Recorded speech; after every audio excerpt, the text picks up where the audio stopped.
പണ്ട് മുതലേ ആളുകൾ തമ്മിൽ ഡിബേറ്റ് ചെയ്യുന്ന ഒരു ടോപ്പിക്കാണ് ഈവനിങ് വർക്കൗട്ട് ആണോ നല്ലത് അതോ മോർണിംഗ് വർക്കൗട്ട് ആണോ നല്ലത്. കുറെ പേര് പറയും ഇത് രണ്ട് ചെയ്താലും കിട്ടുന്ന റിസൾട്ടൊക്കെ ഒന്നാണ്. പക്ഷെ ഇത് രണ്ടിലും കുറെ വ്യത്യാസമുണ്ട്. ഈ മോർണിംഗ് വർക്കൗട്ട് ചെയ്യുന്നതിലൂടെ നമുക്ക് കിട്ടുന്ന ഏറ്റവും നല്ല അഡ്വാൻറ്റേജ് എന്ന് വെച്ചാൽ നമ്മുടെ മെറ്റബോളിസം നന്നായിട്ട് ബൂസ്റ്റ് ആവും.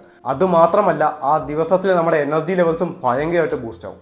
അതുകൊണ്ട് ഇത്രയും എനർജി ലെവലൊക്കെ നന്നായിട്ട് ബൂസ്റ്റ് ആകുന്നുണ്ട് ആ ദിവസത്തെ നമ്മുടെ മൂഡും നമ്മുടെ പ്രൊഡക്ടിവിറ്റിയും നന്നായിട്ട് കൂടും. നിങ്ങൾക്ക് തന്നെ ഇത് എക്സ്പെരിമെൻറ്റ് ചെയ്ത് നോക്കാവുന്നേ ഉള്ളൂ. നിങ്ങൾ രാവിലെ വർക്കൗട്ട് ചെയ്യുന്ന ദിവസങ്ങളിൽ നിങ്ങൾക്ക് എന്ത് എനർജിയാണ്, നിങ്ങൾ ആ ദിവസം മൊത്തം നിങ്ങൾക്ക് ഭയങ്കരമായിട്ടൊരു നല്ലൊരു ഫീലും തോന്നും, നല്ലൊരു എനർജി ആയിരിക്കും നിങ്ങൾക്ക് തോന്നുന്നത്. പിന്നെ നമുക്ക് നമ്മുടെ വർക്കൗട്ട് റൂട്ടീനിൽ നല്ല ഈസി ആയിട്ട് സ്റ്റിക്ക് ഓൺ ചെയ്യാൻ പറ്റും. കുറേ ആളുകൾക്ക് ഇങ്ങനെ കുറേ മൈൻഡ് ഉണ്ട്, ഇപ്പം രാവിലെ വർക്കൗട്ട് ചെയ്താൽ ആ വർക്കൗട്ട് അങ്ങ് കഴിഞ്ഞല്ലോ, ഇനി ആ ദിവസം മൊത്തം എൻ്റെ വേറെ കാര്യങ്ങളിൽ എനിക്ക് കോൺസെൻട്രേറ്റ് ചെയ്യാം, ഇങ്ങനെ ഒരു മൈൻഡ് ആളുകൾക്ക് വരും. അപ്പോൾ ആ വർക്കൗട്ട് ചെയ്യുന്നുള്ള ഒരു ഗുഡ് ഫീൽ ആളുകൾക്ക് വരും. അതുകൊണ്ട് ആളുകൾക്ക് ഈ വർക്കൗട്ട് റൂട്ടീൻ നല്ല കൺസിസ്റ്റൻ്റ് ആയിട്ട് ഫോളോ ചെയ്ത് പോകാൻ പറ്റും. പിന്നെ വേറൊരു കാര്യം എന്ന് വെച്ചാൽ രാവിലെ വർക്കൗട്ട് ചെയ്യുമ്പോൾ നമുക്ക് അത്യാവശ്യം കുറേ ടൈം വേണ്ടി വരും. കാരണം നമ്മൾ രാവിലെ നമ്മുടെ ബോഡി എന്ന് പറഞ്ഞാൽ സ്ട്രെച്ച് അല്ല, നമ്മുടെ ഫ്ലെക്സിബിലിറ്റിയൊക്കെ നല്ല കുറവായിരിക്കും. അതുകൊണ്ട് നമ്മുടെ ഫ്ലെക്സിബിലിറ്റിക്കും നമുക്ക് കുറേ വാമപ്പിനും പിന്നെ നമ്മുടെ മൊബിലിറ്റി ട്രെയിനിങ്ങിനും വേണ്ടിയിട്ട് കുറേ സമയം നമ്മൾ ഇൻവെസ്റ്റ് ചെയ്യണം. രാവിലെ ആയിരിക്കും നമ്മുടെ ബോഡിയിൽ ടെസ്റ്റോസ്റ്ററോൺ നന്നായിട്ട് കൂടിയിരിക്കുന്നത്. അതുകൊണ്ട് നമുക്ക് വർക്കൗട്ട് ചെയ്യാനും നല്ല കോൺഫിഡൻറ്റോടെ നന്നായിട്ട് നമുക്ക് നമ്മുടെ 100% കൊടുത്ത് നമുക്ക് വർക്കൗട്ട് ചെയ്യാൻ പറ്റും. പിന്നെ ഈവനിങ് വർക്കൗട്ടിലേക്ക് വരുമ്പം നമുക്ക് ഈവനിങ് നമ്മൾ എല്ലാ വർക്കും കഴിഞ്ഞായിരിക്കും നമ്മൾ വർക്കൗട്ട് ചെയ്യാൻ പോകുന്നത്. അപ്പോൾ ഓൾറെഡി നമ്മുടെ ബോഡി അത്യാവശ്യം നല്ല ടെമ്പറേച്ചറൊക്കെ ഉണ്ട്, അത്യാവശ്യം നമുക്ക് എനർജിയൊക്കെ ഉണ്ട്, നമ്മൾ അത്യാവശ്യം ഫ്ലെക്സിബിൾ ആയിരിക്കും. അതുകൊണ്ട് നമുക്ക് ഈ മൊബിലിറ്റി ട്രെയിനിങ്ങിനും ഈ ഫ്ലെക്സിബിലിറ്റിക്കും വാമപ്പിനൊക്കെ ഈ മോർണിംഗ് ചെയ്യുന്ന അത്ര നമുക്ക് സമയം കൊടുക്കണ്ട. നമുക്ക് അതിൻ്റെ പകുതിയല്ല, അതിൻ്റെ ഒരു 80% 75% കൊടുത്താൽ മതി. കാരണം നമ്മുടെ ബോഡിയിൽ ഓൾറെഡി എനർജി ഉണ്ട്, ഓൾറെഡി ബോഡി ഒന്ന് ഹീറ്റുമാണ്. പിന്നെ ഈവനിങ് വർക്കൗട്ട് ചെയ്താൽ നമുക്ക് കിട്ടുന്ന ഏറ്റവും ബെസ്റ്റ് അഡ്വാൻറ്റേജ് എന്ന് വെച്ചാൽ സ്ട്രെസ് റിലീഫാണ്. നമുക്കറിയാം ഇന്നത്തെ കാലത്ത് നമുക്ക് എവിടെ നോക്കിയാലും സ്ട്രെസ്സും ആങ്സൈറ്റിയൊക്കെയാണ്. ഫോൺ ഓപ്പൺ ചെയ്താൽ അവിടെ സ്ട്രെസ്സാണ്, ജോലിക്ക് പോയാൽ അവിടെ സ്ട്രെസ്സാണ്, പഠിക്കാൻ പോയാൽ അവിടെ സ്ട്രെസ്സാണ്. പിന്നെ ഈ ടെക്നോളജിക്കൽ യുഗത്തിൽ നമുക്ക് എങ്ങനെ പോയാലും സ്ട്രെസ്സാണ്. ഇപ്പം 15 വയസ്സുള്ള കുട്ടികൾക്ക് വരെ റിലേഷൻഷിപ്പ് ഉണ്ട്. അപ്പം തൊട്ട് ആ ചെറിയ പ്രായത്തിൽ ആ ഇൻഡിവിജ്വൽ സ്ട്രെസ് അനുഭവിക്കുകയാണ്.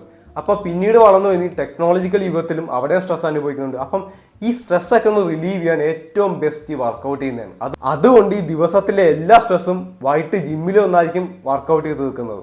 അതുകൊണ്ട് നമ്മുടെ മെന്റൽ ഹെൽത്തിന് ഈവനിങ് വർക്കൗട്ട് ചെയ്യുന്നത് നല്ല കാര്യമാണ്. പിന്നെ ഈവനിങ് വർക്കൗട്ട് ചെയ്യുമ്പം ഉറങ്ങുന്നതിന് ഒരു 5 മണിക്കൂർ 4 മണിക്കൂർ മുമ്പൊക്കെ വർക്കൗട്ട് ചെയ്താൽ നന്നായിട്ട് സുഖമായിട്ട് കിടന്ന് ഉറങ്ങാൻ പറ്റും. നമ്മുടെ സ്ലീപ്പൊക്കെ നല്ല പക്കയായി. പക്ഷെ വേറൊരു കാര്യമുണ്ട്, നമ്മൾ ഈ വർക്കൗട്ട് നമ്മുടെ ഉറങ്ങുന്നതിന് ഇപ്പം നിങ്ങൾ 11 മണിക്കാണെങ്കിൽ ഉറങ്ങുന്നതെങ്കിൽ നിങ്ങളൊരു 9:00 പോയി വർക്കൗട്ട് ചെയ്ത് 10:45 വർക്കൗട്ട് ചെയ്ത് കഴിഞ്ഞ് ഒരു 11 മണിക്ക് വന്ന് കിടക്കാൻ നോക്കിയാൽ ചിലപ്പോൾ ഉറക്കം വരത്തില്ല. അതുകൊണ്ട് മാക്സിമം ഉറങ്ങുന്ന സമയത്തോട് അടുക്കുമ്പം വർക്കൗട്ട് ചെയ്യാണ്ട് നോക്കുക. ഒരു 4-5 മണിക്കൂർ അകലെ വർക്കൗട്ട് ചെയ്യാൻ നല്ലതായിരിക്കും. പിന്നെ ഈവനിങ് വർക്കൗട്ട് ചെയ്യുമ്പോൾ നമ്മുടെ ബോഡിയൊക്കെ ഓൾറെഡി നല്ല ഫ്ലെക്സിബിൾ ആയിട്ട് ഇരിക്കുന്നതുകൊണ്ട് നമുക്ക് ഇഞ്ചറിയൊക്കെ വരാൻ കുറവായിരിക്കും. ഇപ്പം മോർണിംഗ് വർക്കൗട്ട് ചെയ്യുവാണെങ്കിൽ നമുക്ക് നമ്മുടെ ബോഡി എത്ര ഫ്ലെക്സിബിൾ അല്ല, നമ്മൾ ഫ്ലെക്സിബിൾ ആക്കാനും മൊബിലിറ്റിയൊക്കെ ചെയ്ത് കുറേ സമയം പോകും. അപ്പം ഈവനിങ് അതിനും കുറേ സമയം നമുക്ക് ഇൻവെസ്റ്റ് ചെയ്യേണ്ട ആവശ്യമില്ല. നമുക്ക് നേരിട്ട് നമ്മുടെ വെയിറ്റ് ട്രെയിനിങ് ചെയ്യാവുന്നതാണ്.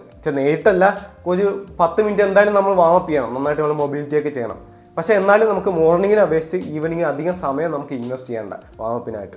പിന്നെ കൺക്ലൂഷനായിട്ട് പറയുവാണെങ്കിൽ എന്ത് ചെയ്താലും ഈവനിങ് ആണെങ്കിലും മോർണിംഗ് ആണെങ്കിലും എന്തായാലും കൺസിസ്റ്റൻ്റ് ആയിട്ട് നമ്മുടെ രാജ്യത്ത് വർക്കൗട്ട് ചെയ്യുന്നത് വെറും 1% ആളുകൾ മാത്രമേ ഉള്ളൂ. ആ 1% ആളുകൾക്ക് രാവിലെ വർക്കൗട്ട് ചെയ്താലും ഈവനിങ് വർക്കൗട്ട് ചെയ്താലും ആ കൺസിസ്റ്റൻസി കീപ്പ് ചെയ്യുന്നത് തന്നെ ഏറ്റവും വലിയ കാര്യമാണ്.